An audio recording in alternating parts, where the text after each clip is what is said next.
தமிழின் பெருமையை கூறும் மிக மிக பழமையான பாடல்.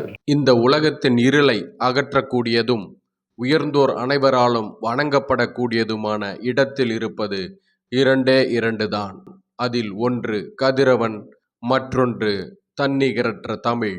1000 ஆண்டுகளுக்கு முன் எழுதப்பட்ட தண்டி அலங்காரம் நூலில் மேற்கோள் காட்டப்படும் ஒரு பழைய பாடலின் விளக்கம் இது.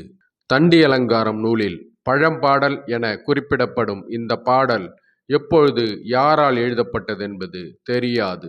காண கிடைக்காத அந்த அரிய பழம்பாடல் ஓங்கலிடை வந்து உயர்ந்தோர் தொழ விளங்கி ஏங்குழி நீர் ஞாலத்து இருளகற்றும் ஆங்கவற்றுள் மின்னேர் தனியாழி வெங்கதிர் ஒன்றே ஏனையது தன்னேரில்லாத தமிழ். தமிழ் அதிகாரம் இது உலகத்தின் முதல் அதிகாரம்.